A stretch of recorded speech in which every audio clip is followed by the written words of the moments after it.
మీ ఏం IT AI job అయితే join next it challenge. Job తెచ్చుకోండి, 5 లక్షలు తీసుకోండి.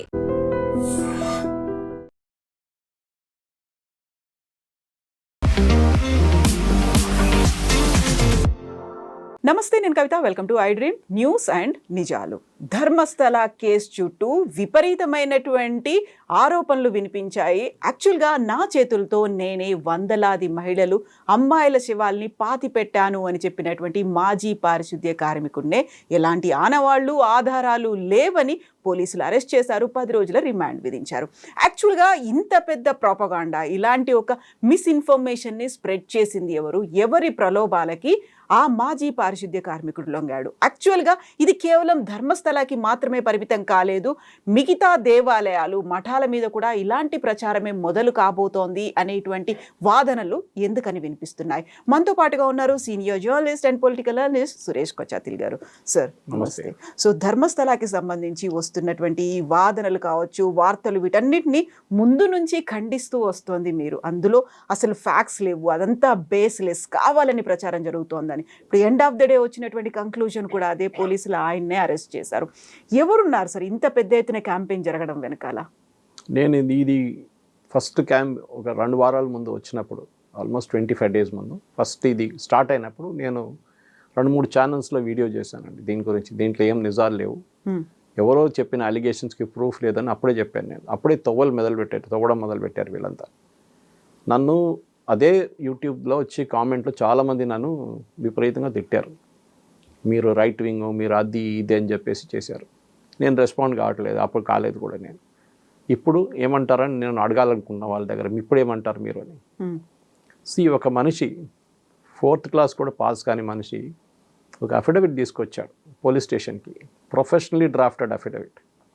తోడు ఒక స్కల్ తీసుకొచ్చి ఇది అమ్మాయిది, నేనే తీసుకొచ్చాను, ఇప్పుడు నేను ఎక్కడ పెట్టానో అక్కడి నుంచి నేను బయటికి తీసుకొచ్చానని చెప్పి ఇచ్చారు. ఒక నార్మల్ ఇన్వెస్టిగేషన్లో పోలీసులు ఎఫ్ఐఆర్ రిజిస్టర్ చేసినప్పుడు first information report, it is not a case, first information report, మాకు వచ్చిన రిపోర్ట్ ప్రకారం మా ఇది డీటెయిల్స్ అని చెప్పి ఎఫ్ఐఆర్ రాస్తారు. దాని తర్వాత ఇన్వెస్టిగేషన్ మొదలు పెడుతున్నాం. ఇన్వెస్టిగేషన్ చేస్తున్నప్పుడు ఫస్ట్ ఏం చేయాలంటే ఆరోపణ చేస్తున్న మనిషి బ్యాక్గ్రౌండ్ చెక్ చేయాల్సి వస్తుంది.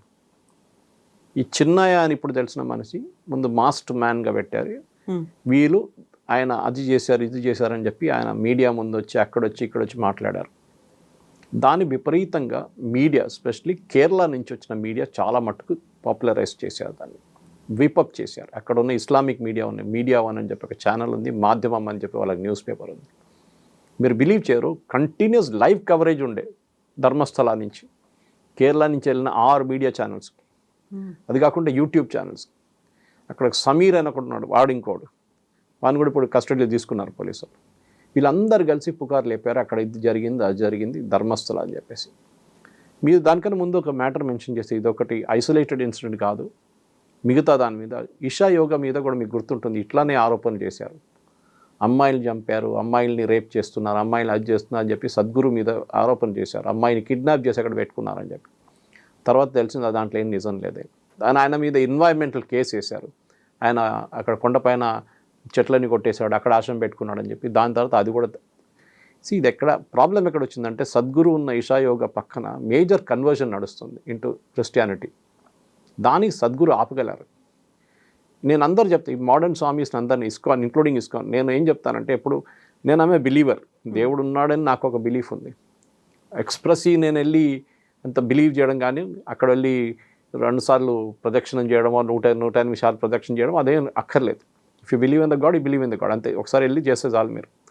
కానీ మీరు ఈ ఇషా యోగా కానివ్వండి, శ్రీ రవిశంకర్ గారు కానివ్వండి, ఇస్కాన్ కానివ్వండి, వీరేం చేశారంటే యంగ్స్టర్స్ని, హిందూ యంగ్స్టర్స్ని తిరిగి హిందూయిజంలో తీసుకొచ్చారు. ఇప్పుడున్న జనరేషన్ని మీరు గుడికి వెళ్ళమంటే వాళ్ళు రారు, వాళ్ళు పట్టించుకోరు. చాలా పోదాం, పండుగ ఉంటే వెళ్దాము, లేకుంటే బర్త్డే ఉంటే ఆ రోజు వెళ్దాము అని, అంతే. కానీ వాళ్ళు రెగ్యులర్గా రారు. అదే టైంలో ఈ ముస్లిం కమ్యూనిటీ కరెక్ట్గా ఫ్రైడే రోజు ఎక్కడున్నా కానీ వాళ్ళు మస్జిద్కి వస్తారు నమాజ్కి. అదే టైంలో క్రిస్టియన్స్ చూడండి, వాళ్ళు సండే అంటే సండే చర్చ్లో ఉంటారు, వాళ్ళు కుంజి తీసుకెళ్తారు వాళ్ళ పేరెంట్స్. హిందూస్ ఒక డిఫాల్ట్ కాదు, ఓకే వీఆర్ బిలీవర్స్. కొంతమంది అయితే ఏథిస్ట్ అయిపోయారు, మాకు అసలు రిలీజన్తో సంబంధం లేదని చెప్పి. ఇక్కడ యంగ్స్టర్స్ చాలామంది ఫ్యాషనబుల్ అయిపోయారు. సో ఎప్పుడు ఈ యంగ్స్టర్స్ని రిటర్న్ హిందూ రిలీజియన్ తీసుకురావడం మొదలుపెట్టారు. ఇస్కాన్ కూడా, ఇప్పుడు ఇస్కాన్కి వెళ్తే మీరు ఈవెన్ గోల్డెన్ టెంపుల్ మన జూబ్లీ హిల్స్కి వెళ్తే సండే రోజు వాళ్ళ పూజలు ఉంటుంది చూడండి, ఆల్మోస్ట్ లైక్ రాక్ షో ఉంటుంది అక్కడ. అంటే they are enjoying it youngsters అంతా 18, 19, 20, 21 ఆ ఏజ్ గ్రూప్లో 25 దాకా ఉంటారు. ముసలోళ్ళు లారని కదా, వాళ్ళు కూడా ఉంటారు పక్కన కూర్చొని. వీళ్ళు చేస్తున్న డ్యాన్స్ కానివ్వండి, వాళ్ళు చేస్తున్న యూనో ఏం చెప్తారు మ్యూజిక్ కానివ్వండి, అన్నీ వాళ్ళతో రైమ్ అవుతుంది అన్నమాట.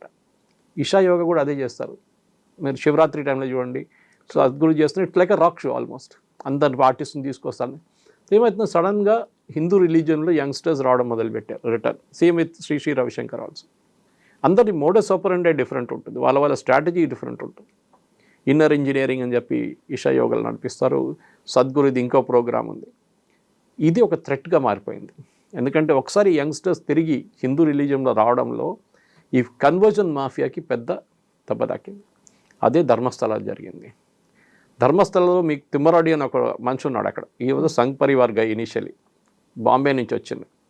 అక్కడ అన్ని పనులు చేసిన తర్వాత అక్కడ పోలీసు వాళ్ళు అన్ని దే ఎక్స్టర్న్డ్ హిమ్ ఫ్రమ్ దేర్. అంటే మన దగ్గర చేస్తారు కదా, హైదరాబాద్ నుంచి తీసి పక్కన పడేస్తారు. Okay, you're banned from entering Hyderabad. బహిష్కరించారు. అది హిందీలో ఒక వర్డ్ ఉంది దానికి, I'm not getting the exact word. Okay, you're sent out. So అట్లనే పంపించిన మనిషి ధర్మస్థలాకి వచ్చారు. ఆయన అక్కడ వచ్చి ల్యాండ్ కొనుక్కున్నారు చాలా మటుకు. ఈ ధర్మస్థలాలో పెద్దగా మాఫియా ఉంది, అంటే చుట్టుపక్కల. అది ధర్మస్థల ఒక ఫారెస్ట్ ఏరియా. అది అక్కడ రావాలంటే మీకు ట్రాన్స్పోర్ట్ లేదు ఆ టైంలో. అంటే 20 సంవత్సరాలు 15 సంవత్సరాల ముందు అక్కడ పెద్ద ఒక ఆటో గ్యాంగ్ ఉండే. అక్కడ వాళ్ళు ఏ రేట్ అడిగితే అదే రేట్కి వెళ్ళాలి మీరు అందరూ, ఎందుకంటే ఒక గ్యాంగ్ వాళ్ళు, లేకుండా మీరు వెళ్ళలేరు ధర్మస్థలాకి. సో చాలా హెవీ ఫీజు ఇచ్చి అమౌంట్ ఇచ్చి వాళ్ళు ఆటోలో వస్తారనమాట. అక్కడ వస్తున్న భక్తులు. ఇప్పుడు బస్సులు ఉన్నాయి, కార్లు ఉన్నాయి అని వస్తున్నాయి, కానీ ఆ టైంలో లేకుండే. ఈయనేం చేశాడు, ఇది నడిపించడం మొదలుపెట్టాడు ఆటో. నెక్స్ట్ అక్కడ చుట్టుపక్కల ల్యాండ్ కొనడం మొదలుపెట్టారు. ఆయనకు తెలిసిపోయింది ఏదో ఒక రోజు వీళ్ళకి మఠం ఎక్స్పాండ్ చేయడానికి స్థలం కావాల్సి వస్తుందని చెప్పి పక్కన ఉన్న ల్యాండ్ అంతా కొనుక్కున్నారు. అప్పుడు ధర్మస్థల వాళ్ళకు మెడికల్ కాలేజ్ అనౌన్స్ చేశారు. వాళ్ళకి హాస్పిటల్ ఉంది కానీ మెడికల్ కాలేజ్ అనౌన్స్ చేశారు. మెడికల్ కాలేజ్ మన అందరు తెలుసు 25 ఎకర్లో దానికి నామ్స్ ఉంటుంది. దానికి ఇంత ఎకర్లు ఉంటేనే మీరు మెడికల్ కాలేజ్ పెట్టుకోవచ్చు. ఇప్పుడు ఈయన దగ్గర ఉంది ల్యాండ్ అంతా, తిమ్మరాడి. ఆయన చేశాడు, ధర్మస్థలతో నెగోషియేట్ చేయడం మొదలుపెట్టారు. మాకు ఇన్ని కోట్లు కావాలి అని చెప్పి. సో ధర్మస్థల లాస్ట్లో వాళ్ళు విసుకొచ్చేసి వాళ్ళు అన్నారు వీఆర్ క్యాన్సిలింగ్ అన్నారు. క్యాన్సిలింగ్ అనగానే కోటి రూపాయలు, వందలాది కోట్లు పెట్టుకుని కొన్న డబ్బులుతో కొన్న ల్యాండ్ అంతా వేస్ట్ అయిపోయింది. అక్కడ మొదలైంది ధర్మస్థల వీరేంద్ర హెగడే ఇప్పుడున్న ధర్మాధికారి అండ్ ఈ తిమ్మరాడి నడిమిట్లో గొడవ. అది కాకుండా కొన్ని రిలీజియస్ గ్రూప్స్ కేరళ నుంచి, especially SDPI, PFI organisation ban చేశారు చూడండి, government of India terrorist group అని చెప్పి. వాళ్ళ పొలిటికల్ నామ్ ఎస్డిపిఐ కేరళలో, నార్దర్న్ కేరళలో వాళ్ళ పట్టు చాలా బాగుంది. ఇంకా సదర్న్ కేరళలో 2-3 పాకెట్స్లో ఉంది. వాళ్ళు మ్యాంగ్లూరు వైపు నుంచి కూర్గ్కి వచ్చి, కూర్గ్ నుంచి ఉడుపి నుంచి మణిపాల్ నుంచి కొండాపుర నుంచి మురుదేశ్వర్, ఇట్లా మొత్తం ఎక్స్పాండ్ చేసుకుంటూ వెళ్తున్నారు వాళ్ళు. ఎస్డిపిఐ కూడా అక్కడ వచ్చి వాళ్ళ బేస్ పెట్టుకున్నారు. సో దట్స్ వై యూ మీరు సదర్న్ కర్ణాటకకి వెళ్తే మీకు కేరళ నుంచి వచ్చిన ముస్లిమ్స్ కనిపిస్తారు, లోకల్ ముస్లిమ్స్ ఎక్కువ కనిపించారు. వీళ్ళే అప్పుడు జిహాద్, మన హిజాబ్ ఇష్యూ వచ్చినప్పుడు పెద్ద గొడవ చేసిన వాళ్ళు వీళ్ళు, ఎస్డిపిఐ. అది కాకుండా టిప్పు సుల్తాన్ జయంతికి సపోర్ట్ చేసిన వాళ్ళు వీళ్ళే. సో న్యాచురలీ కర్ణాటక గవర్నమెంట్ ఏం చేయాలంటే ఫస్టే that they should investigate the background of this person. ఎవరు ఈ ఆరోపణ చేస్తున్నారు, ఎందుకు చేస్తున్నారు. ఆయన ఫస్ట్ అన్నాడు, నేను అక్కడ క్లెన్లీనెస్ శానిటేషన్ వర్కర్గా పనిచేశానంటాం. సో మీరేం చేయాలి, ఫస్ట్ అక్కడున్న ధర్మాధికారి కానీ మిగతా వాళ్ళ దగ్గర అడిగి ఈయన మీ దగ్గర పనిచేశాడా లేదా అని తీసుకోలేదు. తర్వాత ఇప్పుడేం తెలిసిందంటే హీ వాజ్ నాట్ అక్కడ పని చేయలేదు శానిటేషన్ వర్కర్గా. ఆయన పక్కన నేత్రావతి రివర్లో క్లీనింగ్, చుట్టుపక్కన ఉన్న రివర్ పక్కన ఉన్న క్లీనింగ్ కోసం అక్కడ పంచాయతీ వాళ్ళు పెట్టుకున్న మనిషి. ఈ ధర్మస్థలాకి వస్తున్న చాలామంది దిగంబర్ జైన్స్ కమ్యూనిటీ, వీళ్ళు హిందువులు అనుకుంటారు, they are not Hindus, Digambar Jains వాళ్ళు. కానీ ఇక్కడ హిందూ క్షేత్రం ఒకటి ఉంది, లార్డ్ శివ అండ్ పార్వతి ఒక క్షేత్రం ఉంది. వీళ్ళు చాలామంది ఈ దిగంబర్ జైన్ సెక్ట్లో కూడా లాస్ట్ వాళ్ళ లైఫ్ అంతా సెటిల్ అయిపోయిన తర్వాత, అందరు అయిపోయిన తర్వాత వాళ్ళు వచ్చి దే గెట్ ఇన్ టు సమాధి ఫార్మాట్. ఫస్ట్ తినరు, అన్నం తినరు, దాని తర్వాత నీళ్ళు తాగరు, లాస్ట్ దే పాస్ అవే. వాళ్ళు అట్లా చాలామంది అక్కడ ధర్మస్థలకు వచ్చి చనిపోయిన వాళ్ళు ఉన్నారు చాలామంది. వాళ్ళ బాడీ పక్కనే బరీ చేస్తారు. అది చేసిన మనిషి ఈయన. ఒఫీషియల్గా పంచాయత్ పర్మిషన్ తీసుకొని డెత్ సర్టిఫికేట్తో ఇచ్చే బాడీలు బరీ చేసి, ఎందుకంటే అక్కడ చుట్టుపక్కల అంతా అడవి ఉన్నాయి కదండి, అట్లాంటి స్పాట్స్ లేవు, క్రిమేషన్ గ్రౌండ్కి అదన్నీ స్పాట్స్ లేవు. సో అక్కడే బరీ చేస్తారు కొంచెం దూరం వెళ్ళి. దాని తర్వాత ఈయనకు ఒక ఐడియా వచ్చింది. అది ఎవరు వీళ్ళందరూ కలిసి చేసిన పని, తిమ్మరాడి కానీ మిగతా వాళ్ళు కానీ ఇంకొక ఆరోగ్య స్వామి అని ఒక మనిషి ఉన్నారు. దానికి ఇంకో బ్యాక్గ్రౌండ్ ఉందండి. ఈ కర్ణాటక పోలీస్ చిన్న ఒక ఇన్వెస్టిగేషన్ చేసి తెలిసిపోతుండే ఈయన ఎక్కడి నుంచి వచ్చిండని. ఎవరు? ఈ చిన్నయ్య, మాస్టర్ మ్యాన్. ఈయన ఉండేది తమిళనాడులో.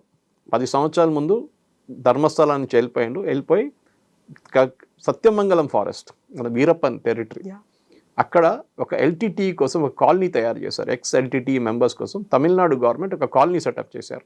ఇల్లు ఇచ్చారు, ఇల్లు కట్టించేశారు అంతా రీసెటిల్ చేయడానికి. అక్కడ ఉండేటోళ్ళు. సో ఒక ఎల్టీటీ కనెక్షన్ వచ్చింది మీకు ఇప్పుడు. ఈ ఆరోగ్య స్వామి అని మనిషి వాళ్ళ ఇంట్లో దొరికారు. మొన్న ఎస్ఐటీ వాళ్ళు వెళ్తే ఈ చిన్నయ్య ఇంట్లో ఆరోగ్య స్వామి ఉంటున్నాడు. అండ్ ఆరోగ్య స్వామి ఈజ్ అ పాస్టర్. ఆయన కన్వర్జన్ మాఫియాలో పెద్ద రోల్ ఉంది ఆయనకి. సో వీళ్ళందరూ కలిసి చేసిన ఒక స్టోరీ. దాని నడిమిట్లో సుజాత భట్ అని ఇంకొక లేడీ వచ్చేస్తుంది. ఆమె ఒక పారానాయిడ్ క్యారెక్టర్. ఆమె ఏం చెప్పిందంటే, మా కూతురు అనన్య భట్ కనిపించట్లేదు, ఆమె ఒకసారి అక్కడ ధర్మస్థలకి వెళ్ళింది, అక్కడి నుంచి దాని తర్వాత కనిపించట్లేదు, మా మణిపాల్లో ఆమె మెడికల్ కాలేజ్ స్టూడెంట్ ఉండే అని చెప్పారు. నేను సిబిఐలో పనిచేశాను కల్కట్టాలో స్టెనోగ్రాఫర్గా అని చెప్పారు. అక్కడ కూడా ఏ బ్యాక్గ్రౌండ్ చేయకుండా వీళ్ళు మొత్తం వీడియోలు నింపేశారు అంటారు. యూట్యూబ్ వాళ్ళు కానివ్వండి, ఛానల్ వాళ్ళు కానివ్వండి, సుజాత భట్ని ఇంటర్వ్యూ చేయడము, అనన్య భట్ ఫోటో కూడా లేదు. అప్పుడు ఏం చేశారు, ఏతో క్రియేట్ చేసిన ఫోటో పెట్టి ఈమె అనన్య భట్ అని క్రియేట్ చేశారు. అక్కడ కూడా ఒక బ్యాక్గ్రౌండ్ ఇన్వెస్టిగేషన్ చేస్తే చాలా క్లియర్గా తెలిసిపోతుంది. సిబిఐ వాళ్ళు ఇమీడియట్గా రెస్పాండ్ అయ్యారు. దే సెడ్ మా దగ్గర ఇట్లాంటి ఎవరు పని చేయలేదు కల్కట్టా ఆఫీస్లో, స్టెనోగ్రాఫర్ అయిన ఆ పోస్టే లేదు మా దగ్గర అని చెప్పారు. ఆలోచించాడు. So that case fail apart. ఎందుకంటే ఫోటో లేదు.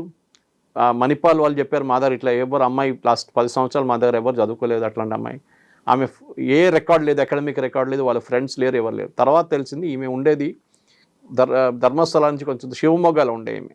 దాని తర్వాత ఇంకో ప్లేస్కి షిఫ్ట్ అయింది. అక్కడ పెళ్లి చేసుకోలేదు, కానీ she was in living relationship with somebody. ఆమెకి అసలు she doesn't have any children. వీళ్ళ రిలేటివ్స్ కూడా టెస్టిఫై చేశారు. ఆ కేసు అక్కడ ఫినిష్ అయిపోయింది. కానీ ఈ నలుగురు, చిన్నయ్య, ఆరోగ్యస్వామి, తిమ్మరెడ్డి అండ్ సుజాత భట్ ఢిల్లీకి వెళ్ళారు. నలుగురు కలిసి ఢిల్లీకి వెళ్ళారు. ఇప్పుడు అంతా బయటపడుతున్న స్టోరీ అది. ఢిల్లీకి వెళ్ళి ఢిల్లీలో ఒక లీడింగ్ సుప్రీంకోర్టు లాయర్ని కలిశారు. దాంతోపాటు అక్కడున్న ఒక లీడింగ్, ఇప్పుడు చెప్తున్నారు కాంగ్రెస్ పార్టీ అని పేరు చెప్పట్లేదు, కానీ కాంగ్రెస్ పార్టీ లీడర్ని కూడా కలిశారంట. వీళ్ళందరూ కలిసి డిసైడ్ చేసిన ఒక స్ట్రాటజీ ఇది. ఇట్లా ఒక స్టోరీ బిల్డప్ చేయాలి మల్టిపుల్ యాంగిల్స్ నుంచి. ఒకవైపు ఏంటి ఈయన డెడ్ బాడీస్, ఇంకో వైపు సుజాత భట్, ఇంకో వైపు నుంచి పాత ఒక కేసు ఉండే సౌజన్య మర్డర్ కేసు అని చెప్పి, దాంట్లో ఒక యాక్షన్ కమిటీ మెంబర్ ఈయన తిమ్మరాడి. ఆ కేసు ఇంకా సాల్వ్ కాలేదు అసలు. సో ఇదన్నీ కలిపి తీసుకొని 300 మంది మహిళల్ని, లేకుండా 400 మంది, 1000 కూడా చెప్పారు ఒకసారి. ఒక మిస్సింగ్ రిపోర్ట్ ఉండాలండి.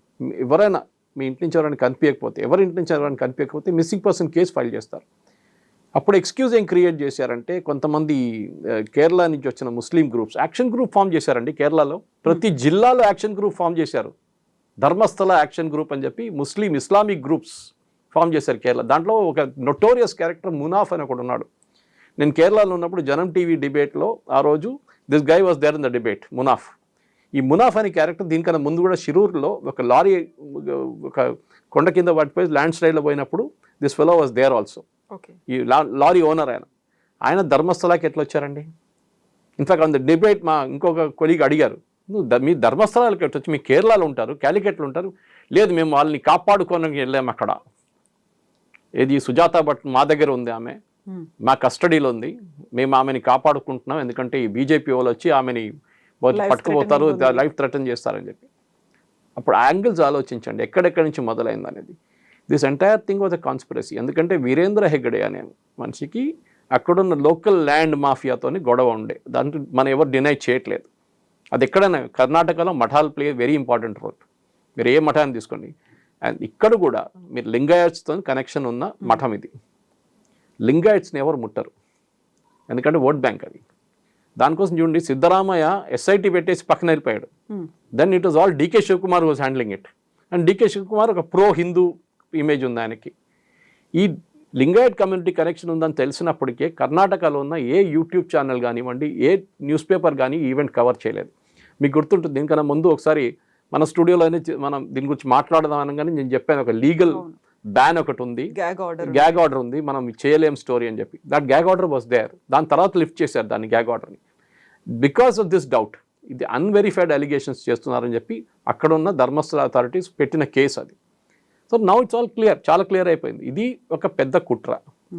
కానీ ఇప్పుడు తెలియాల్సింది ఏంటంటే ఈ కుట్ర మొత్తం బయటకు పడుతుందా లేదా, ఎందుకంటే అక్కడున్న కాంగ్రెస్ గవర్నమెంట్కి ఇది బయటపడితే ఢిల్లీలో ఎవరెవరు ఉన్నారు, వీళ్ళు ఎవరు కలిచారో అని అన్ని బయటపడిపోతుంది. ఆ సీనియర్ సుప్రీంకోర్టు లాయర్ ఎవరో అది కూడా బయటపడుతుంది.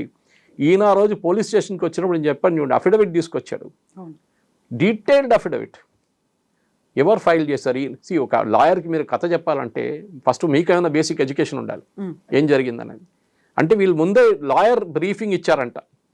దాంతో ఇప్పుడు అంటున్నారు నాకు డబ్బులు కూడా ఇచ్చారంటున్నారు. సుజాత భట్ అంటుంది నాకు కూడా డబ్బులు ఇచ్చారంటుంది, ప్రలోభ పెట్టారు, కొంతమంది బ్లాక్మెయిల్ చేశారని. సో ఇదంతా చూస్తే this was a big conspiracy. కానీ నేను అడ్మైర్ చేస్తున్న ధర్మాధికారి, అక్కడున్న వీరేంద్ర హెగ్డే వాళ్ళ ఫ్యామిలీ కానివ్వండి, వాళ్ళ గ్రూప్ కానివ్వండి, వాళ్ళు రియాక్టే కాలేదు అసలు.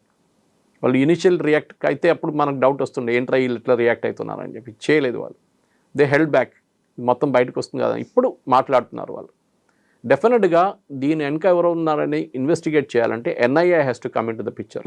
ఇప్పుడు బీజేపీ వైపు నుంచి సిబిఐని అడుగుతున్నారు వాళ్ళు. నేను చెప్తున్నా సిబిఐ కన్నా ఎక్కువ ఇట్ షుడ్ బి ఎన్ఐఏ. ఎందుకంటే ఇంటర్స్టేట్ రామిఫికేషన్స్ ఉంది దీంట్లో. కేరళతో కనెక్షన్ ఉంది, కేరళలో ఉన్న ఇస్లామిక్ జిహాదీ గ్రూప్స్తో కనెక్షన్. ఎందుకంటే అల్ జజీరాని తీసుకొచ్చారు. కేరళలో ఉన్న ముస్లిం ఛానల్స్ అల్ జజీరా రిప్రజెంటేటివ్స్ తీసుకొచ్చి అల్ జజీరా స్టోరీ చేశారు. ఇప్పుడు కూడా గూగుల్ చేసి చూడండి మీకు దొరుకుతుంది. Huge temple in Karnataka in India killed hundreds of men, hundreds of women and children. So ఒక నెగటివ్ ఇమేజ్ అల్ జజీరా ఎక్కడ దాకా వెళ్తుంది అని తెలుసు. ఇస్లామిక్ వరల్డ్ అంతా తిరుగుతుంది. సౌదీ అరేబియా బ్యాన్ చేసి పడేశారు, యూఏఈ బ్యాన్ చేసి పడేశారు, అందరు బ్యాన్ చేసేసారు. ఈ స్టోరీ ఎక్కడ దాకా తీసుకెళ్లారు వాళ్ళు. సో ద ఇంటర్నేషనల్ లెవెల్లో భారతదేశంలో మోదీ గవర్నమెంట్ కానివ్వండి హిందువుల వ్యతిరేకంగా ఒక క్యాంపెయిన్ ఇది. దీన్ని నేను కనెక్ట్ చేసి మీకు చూపించాను. దిస్ ఇస్ సద్గురుతోని ఇషా యోగా మీద చేసిన ఆరోపణలు, దాని తర్వాత ఆర్ట్ ఆఫ్ లివింగ్ మీద చేసిన ఆరోపణలు కానివ్వండి, మిగతా దాంట్లో కూడా మీకు అన్నీ కనిపిస్తుంది అన్నమాట. కొంతమంది అన్నారు ఆ రాసారాం బాపు కేసు అంటే, నేను చెప్పాను దాన్ని నేను not getting in to it, it's a different case altogether. కానీ జనరల్గా ఒక టెండెన్సీ ఏంటంటే ఎక్కడెక్కడ మీరు కన్వర్షన్ చేయలేకపోతున్నారో దాని వ్యతిరేకంగా మీకు వ్యతిరేకంగా ఎవరు నిలబడున్నారో వాళ్ళని కిందకి దింపాలి. అది చేసిన పని వీళ్ళు ఇప్పుడు కుట్ర. కానీ ఇప్పుడు కర్ణాటక గవర్నమెంట్ ఇన్వెస్టిగేట్ చేస్తే దీనికి ఏం బయటికి రాదు. కేసు క్వైట్గా క్లోజ్ చేసేస్తారు. ఒక 10 రోజులు ఆయన జైల్లో ఉంచుకుంటారు చిన్నయ్య అని. దాని తర్వాత ఆయన కూడా బెయిల్ తీసుకొని ఆయన కూడా గాయపడిపోతాడు. దీనికి ఎన్ఐఏ ఇన్వెస్టిగేషన్ ఉండాలి. దీని వ్యతిరేకంగా ఎవరెవరు పనిచేశారు, డబ్బులు ఎక్కడి నుంచి వచ్చినాయి, ఈ ఆరోగ్య స్వామి అని మనిషి ఎవరు, ఎల్టీటీ కాలనీలు ఎట్లా ఉంటున్నారు, సత్యమంగళం ఫారెస్ట్లు దానితో కనెక్షన్ ఏముంది, ఈ చిన్నయ్య 10 సంవత్సరాలు ఏం చేశాడు, ఎక్కడున్నాడు ఇన్ని రోజులు, ఇదంతా బయటికి రావాల్సింది. సో ఇప్పుడు మీరు చెప్పినట్టుగా అక్కడ రాజకీయాలు అనేవి ఉన్నాయి, కులాలు ఉన్నాయి, కమ్యూనిటీ ఉంది, రాష్ట్రాలు ఉన్నాయి, ఇన్ని రకాల గ్రూపులు ఉన్నాయి అనుకున్నప్పుడు ఒక ప్రెషర్ గ్రూప్ అనేది కూడా చాలా ఎక్కువగా ఉంటుంది కదా. మనం డబ్బు, పలుకుబడి అనుకుంటాము, అధికారము అనుకుంటాము. ఇవన్నీ ఉన్నప్పుడు అంత ఈజీగా వస్తుందంటారా బయటికి? రాదు, ఈజీగా రాదు. ఎందుకంటే రెండు వర్గాలు చూడాలండి మీరు, 2 sides ఆఫ్ ద కాయిన్ అంటారు కదా. ఒకటి ప్రెషర్ గ్రూప్స్ అంటే మీరు చెప్పినట్లు అక్కడున్న పొలిటికల్ ప్రెషర్, ఒకటి లింగాయట్ కమ్యూనిటీ వాళ్ళ మీద ఆరోపణ చేసినప్పుడు న్యాచురల్లీ డైరెక్ట్ లింగాయట్ కాదు వీళ్ళు, దే ఆర్ దిగంబర్ జైన్స్ నేను చెప్పినట్లు. సో బట్ లింగాయట్ ఒక ఫ్యాక్షన్ ఉంది అక్కడ అన్నమాట. ఒక్కవైపు సిద్ధరామయ్య గారు నేను సెక్యులరు, నేను నాస్తికుడు, నేను దేవుడిలో బిలీవ్ చేయని చెప్పిన మనిషి. ఇంకోవైపు డికే శివకుమార్, వీళ్ళిద్దరు నడిమిట్లో ఉన్న గొడవ కూడా దీంట్లో రిఫ్లెక్ట్ అవుతుంది.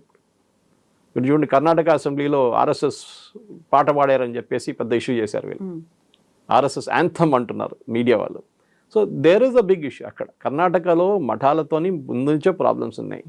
మఠాల మీద ఎప్పుడెప్పుడో ఆరోపణలు చేస్తుంటారు. సరే అక్కడ పాలిటిక్స్ కూడా ఉందనుకోండి, అందులో మఠాల మధ్య కూడా సఖ్యత లేదు, వాటి మధ్యనే పోటీ అనేది, పోటీ చాలా ఉంది. ఎందుకంటే ఇంజనీరింగ్ కాలేజ్ అడ్మిషన్ కానివ్వండి, మీరు మెడికల్ కాలేజ్ అడ్మిషన్ కానివ్వండి, నేను అప్పుడు ఆ టైంలో టైమ్స్ ఆఫ్ ఇండియాలో పనిచేసిన టాకింగ్ ఆఫ్ 1989, 90, 91, 92 టైంలో నేను చాలా మటుకు ఈ మఠాల దగ్గర తిరిగేటోను. ఎందుకంటే అడ్వర్టైజ్మెంట్స్ కోసం, మెడికల్ కాలేజ్ అడ్మిషన్ కోసం అడ్వర్టైజ్మెంట్స్ నార్త్ ఇండియాలో వేస్తారు వాళ్ళు. ఎప్పుడు ఆ టైంలో నీట్ లేదు, ఏం లేదు, వచ్చిన డబ్బులు పెట్టి అడ్మిషన్ ఇవ్వడం అనమాట. సో దావంగిరి, శివమోగ, అప్పుడు శివమోగ ఉంటే మ్యాంగళూరు, ఇట్లాంటి చాలా ప్లేస్ తిరిగాను మఠాలతో. వాళ్ళ సీనియర్ మోస్ట్ పీఠాధిపతులు మాట్లాడి దే టాక్ బిజినెస్. దాంట్లో తప్పేం లేదండి, ఎందుకంటే వాళ్ళ మఠం నడిపించాలంటే వాళ్ళకి డబ్బులు కావాలి. ఇట్ ఈస్ నాట్ ఏదో బయట నుంచి ఫారిన్ డొనేషన్ రావట్లేదు కదా వాళ్ళకి. So they have to run a business. వాళ్ళు బిజినెస్ నడిపిస్తున్నారు, రిలీజియన్ కూడా ఉంది సపరేట్గా. Same with Dharmasthala. అది గోమటేశ్వర్ కానివ్వండి, ఆ కాన్సెప్ట్ వాళ్ళది ఒక ఏం చెప్తారు మన జైన్ కాన్సెప్ట్ కానివ్వండి, ఇదంతా నార్మల్గా ఉన్న ఫ్లో ఇది. వాళ్ళు మెడికల్ కాలేజ్ నడిపిస్తున్నారో, ఇంజనీరింగ్ కాలేజ్ నడిపిస్తున్నారో, డిగ్రీ కాలేజ్ నడిపిస్తున్నారో, అంతా వాళ్ళకి డబ్బులు ఉన్నాయి దాంట్లో. కానీ దాంట్లో కూడా ఈ ఏం చెప్తారు ప్రెషర్ గ్రూప్స్ వాడిని ఎట్లా కొట్టాలి. హిందువులు ఇదే కదా ప్రాబ్లం, హిందువులు డివైడ్ అయి ఉన్నారు. మీరు ఈ పాలిటిక్స్ మీరు ఇస్లాంలో ఎప్పుడు చూడరు. Even though they have Shias and Sunny's, వాళ్ళు ఇప్పుడు కొట్టుకోరు, వాళ్ళు యునైటెడ్గా ఉంటారు. క్రిస్టియన్స్ కూడా చూడండి యునైటెడ్గా ఉంటారు. వాళ్ళ దాంట్లో కూడా కేరళలో మీరు చూడండి 11 మేజర్ గ్రూప్స్ ఉన్నాయి. Syro Malabar Sabha, Latin Catholic, Protestant, Malabar Orthodox, Jacobite. కానీ వాళ్ళందరూ ఒక క్రైసిస్ వచ్చినప్పుడు యునైటెడ్గా వచ్చేస్తారు. వాళ్ళ మీద దాడి అని జరిగింది, మన మణిపూర్లో జరిగిన ఇన్సిడెంట్ కానీ, ఛత్తీస్గఢ్లో నర్సెస్ని అరెస్ట్ చేసిన కేసు, నన్స్ని అరెస్ట్ చేసిన కేసులో అందరూ ఒకటే అయిపోయారు. హిందువులు అట్లా కాదు, దే ఆర్ డివైడెడ్. దానికోసం మన మీద ఆఫ్ఘాన్స్ నుంచి, దాని తర్వాత ముఘల్స్, దాని తర్వాత బ్రిటిష్, దాని తర్వాత ఫ్రెంచ్, దాని డచ్, వీళ్ళందరూ వచ్చి మన మీద మనం చేసిన అత్యాచారాలు చాలా ఉన్నాయి. కానీ ఎందుకంటే హిందూస్ యునైటెడ్గా లేరు. శివాజీ మహారాజ్ ఉన్నారు ఒకవైపు, ఆయన సపోర్ట్ చేయడానికి ఎక్కువ మంది లేరు. రాజస్థాన్లో ఉన్న మేవార్స్ ఉన్నారు, వాళ్ళు కూడా వాళ్ళు చేసుకుంటున్నారు, వాళ్ళు ఫైట్ చేస్తున్నారు. ఇటువైపు అహోం రాజులు ఉన్నారు, ఇటువైపు మన దగ్గర విజయనగర సామ్రాజ్యం కానివ్వండి, చోళాస్ కానివ్వండి, వీళ్ళందరూ పల్లవాస్ కానీ వీళ్ళు ఉన్నారు. డిఫరెంట్ పాయింట్స్ ఇన్ టైం హిస్టరీలో. కానీ హిందూస్ ఎప్పుడు దాకా యునైటెడ్గా ఉండరో ఈ ప్రాబ్లం మళ్ళీ వస్తుంది. మీరు చూడండి, ఇక్కడ ఒకటే కాదు, ఏ హిందూ ఇన్స్టిట్యూషన్ కానీ వాళ్ళ తిరుమల మీద కూడా చూడండి ఎట్లా ఎన్ని ఆరోపణలు వస్తుంటుంది అప్పుడప్పుడు. మీరు తిరుమల తీసుకోండి, మీ తిరుమల మీద కూడా ఇట్లా అక్కడ వస్తున్న క్రిస్టియన్ వాళ్ళు పనిచేస్తున్నారు, సరే మళ్ళీ ఇప్పుడు దాకా మీరు ఎందుకు పట్టుకోలేదు వాళ్ళని అడగాల్సింది మనం. అంటే అక్కడ కూడా కుట్ర నడుస్తుంది, ఏదో చేయాలని చెప్పి చేస్తున్నారు. ఇంకా Tirumala is a huge institution. TTD అనగానే వాళ్ళు ఎన్ని కాలేజెస్ నడిపిస్తారో, హాస్పిటల్స్ నడిపిస్తారో, ఒక కంప్లీట్ సిటీ నడిపిస్తారు వాళ్ళు. సో ఇట్లాంటి ఇన్స్టిట్యూషన్స్ని అటాక్ చేయడం అని చాలా వీళ్ళ స్ట్రాటజీ ఒకటి. ఒకసారి మీ దేవుడి మీద ఏంట్రా మీ దేవుడు ఇంత చేయలేడా అని చెప్పినప్పుడు మీ భరోసా కూడా పోతుంది దేవుడి మీద, మీకు నమ్మకం ఉండదు. నా దేవుడు నన్ను కాపాడుకోలేడా అని చెప్పేసి మీరు ఇంకొక రిలీజియన్కి వెళ్ళిపోతారు. This is the problem. Kerala స్టోరీలో ఒక డైలాగ్ ఉంది, మీరు వినుంటారు లాస్ట్లో, కేరళ ఫైల్స్లో దట్ ఎంటైర్ థింగ్. ఆమె ఏం చెప్తారు లాస్ట్, కమ్యూనిస్ట్ వాళ్ళ డాటర్, షీ సేస్ మీరు నన్ను లార్డ్ గణేష గురించి చెప్పలేదు, లార్డ్ గణేషకి తల ఉంది ఎనుగుది, బాడీ ఏమో హ్యూమన్ బీయింగ్ ఉంది అని మా ముస్లిం ఫ్రెండ్స్ అడిగితే నేను జవాబు ఇవ్వలేకపోతున్నా అంటుంది. This is the problem. మన పిల్లల్ని నేర్పియలేదు, మన నెక్స్ట్ జనరేషన్ నేర్పియట్లేదు. అండ్ వాళ్ళు ఇట్లాంటి ఈ యాంటీ కన్వర్జన్ డ్రైవ్స్ మనం పెడితే ఇమ్మీడియట్గా కన్వర్జన్ వాళ్ళు వచ్చి ఎదురు దాడి చేస్తారు. అది జరుగుతుంది. ధర్మస్థల కూడా it's a classic case in point. మనం ఈ కేసు 10 నెలల తర్వాత మర్చిపోతాం. ఎందుకు 6 నెలల తర్వాత మర్చిపోతాం, మళ్ళీ ఇంకొక టార్గెట్ ఉంటుంది, నెక్స్ట్ ఇంకొక మఠం కానీ ఇంకొక ప్లేస్ మీద టార్గెట్ చేస్తారు. ఇది రెగ్యులర్గా నడుస్తున్న పని అండి. మీరు చూడండి, ఎక్కడన్నా మీరు నార్త్ ఇండియాకి వెళ్ళండి, మన ఎక్కడన్నా అక్కడ ఉన్న శివలింగ్ దగ్గర ఉన్న ప్రాబ్లము, అక్కడ ఫైజాబాద్ జరిగింది కానీ, ఇప్పుడు అయోధ్యలో జరిగింది కానివ్వండి, దాని తర్వాత వారణాసిలో చూసాం మనం. అన్ని ప్లేసెస్లో ముస్లిం వాళ్ళు చూస్తే తెలిసిపోతుంది, మథురాలో మీరు నిలబడితే మీకు తెలిసిపోతుంది that there was a temple there అని చాలా క్లియర్గా. ఇది మనం we are not able to get back our history heritage. మనం అపాలజెటిక్ అయిపోయాం, పోనీలండి అయిపోయింది కదా, ఎందుకు మనం లేనిపోయిన గొడవ అని చెప్పేసి. లేనిపోయిన గొడవ కాదు, హిస్టరీ చూడండి, జ్యూస్ చూడండి, దే ఆల్వేస్ ఫాట్ బ్యాక్. వాళ్ళ మీద ఎప్పుడు దాడి చేశారో వాళ్ళు ఎదుటి దాడి చేస్తారు జ్యూస్. ఇప్పుడు కాదు, చాలా సంవత్సరాల నుంచి, ఎన్నో వందలాది సంవత్సరాల ముందు నుంచి, సోలమన్ టైం నుంచి. We should learn that. Hindus కూడా రెసిలియంట్గా యునైటెడ్గానే ఉంటాయి, కానీ మన వాళ్ళు డివైడ్ అవుతారు క్యాస్ట్ బేసిస్. ఫస్ట్ అది ట్రై చేస్తారు, క్యాస్ట్ డివైడ్ చేస్తారు, దాని తర్వాత విత్ ఇన్ క్యాస్ట్ డివైడ్ చేస్తారు, దాని తర్వాత విత్ ఇన్ దట్ మీ కులాలు, మీ అది, మీ వాళ్ళు, మా వాళ్ళు, మీ వాళ్ళు. Even the most educated fellows యూఎస్కి వెళ్ళి మాట్లాడుతుంటే మా వాళ్ళు, మీ వాళ్ళు అంటారు. This is tragedy. అది ఆపేసి ఏ రోజు హిందువులు అందరు కలిసి ఉంటే ఇట్లాంటి ధర్మస్థలంలో జరిగిన ఇష్యూ జరగదు. అది మనం గుర్తుపెట్టుకోవాలి. సో యూజువల్గా కర్ణాటక అనగానే ఎక్కువగా మఠాలు అనేవి కనిపిస్తాయి. ఆ మఠాల్లో కూడా టువర్డ్స్ పాలిటిక్స్ ఇంక్లైన్డ్గా కనిపిస్తారు. కొంతమంది మోదీ కోసం మాట్లాడితే, కొన్ని మఠాధిపతులేమో నెక్స్ట్ నువ్వే పీఎం అవుతావని రాహుల్ గాంధీకి ఆశీర్వాదాలు ఇచ్చిన వాళ్ళు, మెళ్ళో కండువాలు ఇవన్నీ వేసిన వాళ్ళు అనేవాళ్ళు. సో ఇలాంటి టైంలోనే పాలిటిక్స్ కూడా మఠాల్లోకి ఎంటర్ అయిన తర్వాత అది బయాస్డ్గా ఉన్నాయి అంటే ఎలా? పాలిటిక్స్ నేను ఎక్స్ప్లెయిన్ చేశాను దీనికి ముందు కూడా. మఠాలు పాలిటిక్స్ ఉందంటే అక్కడ 2 డామినెంట్ క్యాస్ట్ ఉన్నాయి కర్ణాటకలో, ఒక్కలిగాస్ అండ్ లింగాయట్స్. వీళ్ళిద్దరు నడిమిట్లో ముఖ్యమంత్రులు మార్చుకుంటారు, అక్కడికి ఇక్కడికి. మన అందరు తెలుసు యడ్యూరప్ప లింగాయట్, అటువైపు ఏమో డికే శివకుమార్ ఉంటారు, ఈమె ఇప్పుడు సిద్ధరామయ్య గారేమో బ్యాక్వర్డ్ క్లాస్ కురుబ కమ్యూనిటీ నుంచి ఒక్కలిగా ఉన్నారు మధ్యలో. ఎక్సెప్షన్ అన్నమాట. ఇక్కడ లింగాయట్స్ అక్కడ ఒక్కలిగాసు వీళ్ళ నడిమిట్లో ప్రెషర్ గ్రూప్స్, ఎందుకంటే ఏదో మఠం ఏదో అఫిలియేటెడ్ ఉంటారు ఈ రిలీజియన్తో. వాళ్ళు ఇప్పుడు అంటున్నారు మేము హిందువులు కాదు అంటారు కొంత జస్టిఫికేషన్ కోసం, మేము హిందువులు కాదు, మేము లింగాయట్లు, మేము ఒక్కలిగాస్ అని. సో వీళ్ళ నడిమిట్లో కూడా ప్రెషర్ గ్రూప్స్ ఉన్నారు. రాహుల్ గాంధీ వస్తే కండు వేయడము, ఎందుకంటే they want remain in the lime light అంట మన ఇంగ్లీష్లో. వాళ్ళు పాలిటిక్స్ వచ్చి మీడియా కవర్ చేస్తారు, ఇట్లా ఒక మఠం ఉందని తెలుస్తుంది 10 మందికి. శివకుమార్ గారి దగ్గర రేపాను కావాలంటే అడగొచ్చు, మాకు ఇంకా స్థలం కావాలంటే ఒక 100 ఎకర్లు కావాలంటే ఆయన ఇచ్చేస్తారు కావాలంటే. So politics is intertwine. కర్ణాటకలో ఎక్స్ప్లెయిన్ చేశాను, ఎందుకంటే వాళ్ళు నడిపించి ఒక ఇంజనీరింగ్ కాలేజ్కి రేపు ఇంకో కొత్త ఇంజనీరింగ్ కాలేజ్ పెట్టాలి, గవర్నమెంట్ ఎన్ఓసీ కావాల్సి వస్తుంది. గవర్నమెంట్ కావాలి కదా, స్కూల్ పెట్టాలని మీకు ఎన్ఓసీ కావాల్సి వస్తుంది. సో న్యాచురల్లీ మీ గవర్నమెంట్ని మీరు గుడ్ హ్యూమర్లో ఉంచుకుంటారు. అది బీజేపీ గవర్నమెంట్ వస్తే బీజేపీ వాళ్ళు, కాంగ్రెస్ వాళ్ళు ఉన్నప్పుడు కాంగ్రెస్ వాళ్ళు. కానీ ఇప్పుడు అక్కడ చూడండి, ఇప్పుడు ప్రొసెషన్ తీశారు, మొన్న కాంగ్రెస్ వాళ్ళు తీశారు, బీజేపీ వాళ్ళు తీశారు, పెద్ద ఊరేగింపు చేస్తున్నారు వాళ్ళు. ఎందుకంటే లోకల్ పాలిటిక్స్ అదంతా. కానీ ఆ పాలిటిక్స్ పక్కన పెట్టి వీ షుడ్ ఎన్ష్యూర్ ఇప్పుడున్న హిందూ మఠాలని కాపాడుకో. బిజినెస్ ఉంటే బిజినెస్ ఉండండి, అది ప్రాబ్లం లేదు. క్రిస్టియన్ స్కూల్కి వాళ్ళు క్రిస్టియన్స్ కూడా బిజినెస్ చేస్తున్నారు కదా, వాళ్ళ స్కూల్స్ ఉంటుంది, వాళ్ళ కాలేజెస్ ఉంటుంది, వాళ్ళ మెడికల్ కాలేజెస్ ఉంటుంది, వాళ్ళ హాస్పిటల్స్ ఉంటుంది, అన్నీ ఉంటుంది వాళ్ళకి. There is nothing wrong with it. కానీ వాళ్ళు అది వాడుకుంటారు. దట్ హౌ మిమ్మల్ని మీకు స్కూల్ లేకుండా మా దగ్గర రండి, మాకు స్కూల్ ఉంది, మీకు హాస్పిటల్ కావాలంటే మా దగ్గర హాస్పిటల్ ఉంది. హిందువులు ఎంతమంది చెప్తారండి అట్లా? మీకు రేపు ఏమైనా ప్రాబ్లం వస్తే, హెల్త్ ప్రాబ్లం, మా దగ్గర హాస్పిటల్ ఉంది అండి, మేము ఫ్రీగా ట్రీట్ చేస్తాం మిమ్మల్ని చెప్పి ఎన్ని ఇన్స్టిట్యూషన్స్ ఉంది చెప్పండి? చాలా తక్కువ మన దగ్గర. సో ఎక్కడే ప్రాబ్లం వస్తుంది. మనం 10 కోట్ల 5 కోట్ల కిరీటం ఇస్తాం దేవుడికి, అది మనుషులకి ఇవ్వండి, హాస్పిటల్ పెట్టండి, అప్పుడు స్కూల్ పెట్టండి, then the conversion will not happy. అప్పుడు జరగదు conversions. Yes sir, thank you so much sir. Thank you very much. నిజంగా ప్రస్తుతం ఉన్నటువంటి సమాజం దేనికి ప్రయారిటీ ఇస్తుంది? ఆర్థిక సంబంధాల చుట్టూ మాత్రమే తిరుగుతుంది. మళ్ళీ ఎన్నికలంగానే చాలా విరక్తి కలుగుతాం. మంచి అనిపిస్తుంది కదా, లేడీస్ కూడా ఛాలెంజింగ్ జాబ్స్ చేసినప్పుడు చాలా బాగుంటది. ట్రాఫిక్ అసిస్టెంట్స్ గా నియమించిన ట్రాన్స్జెండర్స్ అందరితో సాల్యూట్ చేయించుకుంటున్నారు. ఫుడ్ డెలివరీ ఇవ్వటానికి వెళ్ళినటువంటి డెలివరీ బాయ్ అనిల్ పై కళ్ళ ముందు